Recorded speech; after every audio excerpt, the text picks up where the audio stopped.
እኔ ምንድነው ቤዚ እንደዚህ ያዙ ይልቀቁኝ አይደብራትም እንዴ? ምን አስባ ነው እንደዚህ እንዴ? ሰው ህይወቱን ተመረጠ ልጄን አሳድጋለሁ ካለ ምን ያናድዳታል? እኔ ግን ተቤዚ የተረዳሁትኝ ለሩታ የግል ጥላቻ እንዳለባት ነው የተረዳሁትኝ። ምክንያቱም እኔ ምንም አይነት ይሁን የወንድሜ ደስታ ደስታዬ ነው። እሱ አንድ ሴት ለእሱ ከተመቸችው መብቱ ነው። ግን ይቺ ደግሞ ለወንድሟ ጥላት ናት። ሰላም ውዶቼ፣ ሰላማችሁ ይብዛልኝ በያላችሁበት። በቅድሚያ ላይክ ሼር አድርጓ፣ አስተያየታችሁን በኮመንት አስቀምጡ። በመቀጠል ኤፍሬም የሚደነቅ የሚከበር ሰው ነው። ምክንያቱም የወንድሙን ትዳር ወደ ነበረበት ቦታ ለፍቶ ጥሮ ወደ ቦታው መልሷል። ቤዚ ግን እዚህ መታ ትበሳጫለይ፣ ትናደዳለይ ምናምን ነገር። እንዴት እንደዚህ ታረጋለክ? ሩታ ከዚህ በፊት ያደረገችው ነገር ረስጠህ ነው ወይ ምናምን? ሩታ ምንም ልታደርግ ትችላለች እኮ። እሷም የተደረገባት ነገር ቀላል አይደለም። እሷ የተደረገባት ነገር ቀላል እንደ ቀላል ነገር ነው እንዲ ያየሽው? እሷ ከእርግዝና ገና ተጥንስ ጀምሮ የተደረገባትን ነገር አንቺ ያንን ረሳሽ? እንዲ ቤዚ፣ አንቺ ሚዛናዊ ሰው ብትሆኒ፣ አንቺ እውነት እህት ብትሆኒ ኖሮ እንደዛ አታዳይም ነበረ።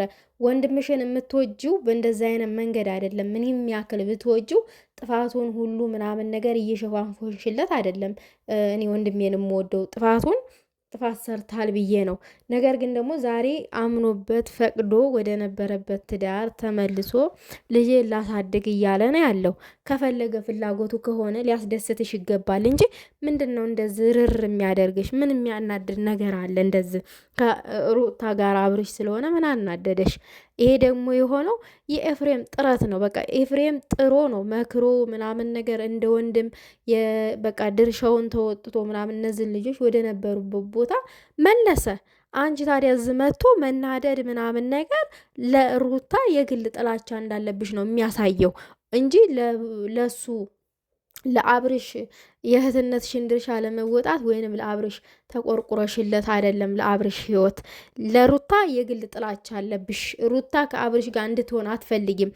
አብርሽ ከሄርሜላ ጋር እንዲቀጥል ነው የምትፈልጊው እና የሆነች ሴትን እንዲያገለባብጥ ነው የምትፈልጊው። ደስተኛ እንዲሆን አትፈልጊም። አንቺ ወንድምሽ ደስተኛ እንዲሆን ብትፈልጊ ወንድምሽ ደስተኛ የሚሆነው ከልጁና ከሚስቱ ጋር ነው።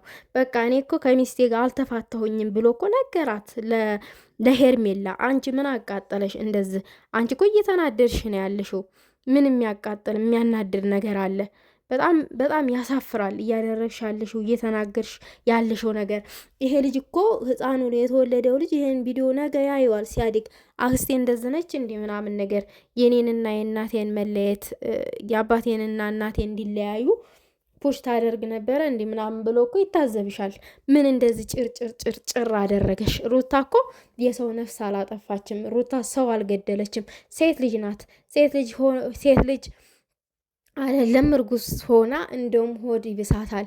እርጉዝ ሆና እንኳን እርጉዝ አይደለችም እየተባለ ጨርቅ ሆዷ ውስጥ ከታ ነው እየተባለ ስንት ነገር ተብላ በስተመጨረሻ ራሱን አብርሽን የሚመስል ልጅ ነው ወልዳ ያስታቀፈችው። ያም ሆኖ ግን ያላመኑ ሰዎች አሉ። ሌላው ነገር ደግሞ እንደዚህ በመሆኑ ደስተኛ የሆናችሁ ሰዎች አላችሁ። ማለቴም የአብርሽንና የሮታንን አንድነት የወደዳችሁ የደግፋችሁ ሰዎች አላችሁ። እናንተ ምነካችሁ ምናምን ነገር ብለሽ ደግሞ ኦዲየንስንም ወቃቅሰሻል ቤዚ ማለት ነው። ምንም የሚያስወቅስ ነገር የለም። ኦዲየንስ የአብርሽና የሩታ ኦዲየንስ አንድ የነበሩት የተከፋፈሉት ምንቅርቅራቸው የወጣ እነሱ ምንቅርቅራቸው ሲወጣ ነው። የእነሱ አንድነት ያስደስታቸዋል እንጂ አያስከፋቸውም። ምክንያቱም የሚጠብቁት ነገር ስለሆነ። ስለዚህ ዝም ብለሽ አትንጣጪ። አንቺ እኮ እንደ ትልቅ ሰው ማስታረቅ ነበር የነበረብሽ። አንቺ የምታስቢው ይሄ ኮተት ምናምን የሆነ አብርሽን በመተት ወደ ራሷ እንደመለሰችው ሩታ ነው እያሰብሻልሽው የዘቀጠ ነገር። በመተት ግን ለራሷ ያደረገችው ሄርሜላ ናት። በመተት ትዳሩን እንዲበጠብጥ፣ ሚስቱን እንዲጠላ፣ ቤቱን እንዲጠላ ያደረገችው ሄርሜላ እንጂ ሩታ አይደለችም። ሩታ እንደዛ አይነት ነገር አታደርግም በጭራሽ። አንቺ ያሰብሽውን ነገር ማለት ነው። በጭራሽ እንደዛ የምታረግ ሴት አይደለችም። ምክንያቱም የፍቅር ሰው ነች። በጣም ይዋደዳሉ፣ እናውቃለን። በጣም ይፋቀራሉ። ይቺ ሴጣን መሀላቸው ከገባ ጊዜ ጀምሮ ነው ሁለቱም ያመጡት መለያየትን ያሰቡት ማለት ነው። ስለዚህ ምንም የሚያናድድሽ ነገር የለም። ወንድምሽ ህፃን አይደለም። እሱ የተመቸውን ህይወት የመኖር መብት አለው። እዚህ ጋር መተሽ ግን መንጣጣቱ መናደዱ ዋጋ የለውም። ግን እንደ ሴት ልጅ ተከበሪ። ምን ሆነሽ ነው? ሴት አይደለሽ እንዴ? እንዴት በሴት ልጅ ላይ እንደዚህ ትያለሽ? እንዴት እንደዚህ ትጨክን ያለሽ? በጣም ይደብራል። አንዳንድ ጊዜ የሰውን ህይወት እኔ ነኝ የምኖረው እኔ አዋቂ ነኝ ከባለቤቱ በላይ የምትሉ ሰዎች ግን ምናችሁን ነው የሚያማችሁ? ጤነኛ ናችሁ እንዴ? ለምንድን ነው ልጅና ልጅ በመሀል እያለ አባትና እናት ተነጣጥለው ያንን ልጅ እንዲያሳድጉት ፍላጎት የሚኖራችሁ አንዳንድ ሰዎች ምን አይነት ሰዎች ናችሁ? ምን አይነት ጭንቅላት ቢኖራችሁ ነው? ግን በጣም ይደብራል። እንደዛ አይነት ድርጊት ከእንደዛ አይነት ድርጊታችን እንቆጠብ ማለት ፈልጋለሁ። በዛ አጋጣሚ መሆን የሌለበትን ነገር እንዲሆን አታደርጉ። ጥሩ አይደለም። ደግሞ እንደዛ ማድረግ ጥሩ አይደለም። የምር የሆነ መጥፎ ነገር እናስብ። ጭንቅላታችንን ጥሩ ነገር እንዲያስብ እናደርገው፣ መጥፎ ነገር ከምናስብ። ይህንን ነው እኔ ማለት የምፈልገው። ኤፍሬም ግን ይመችክ፣ ማርያምን ይመቸው እንዴ።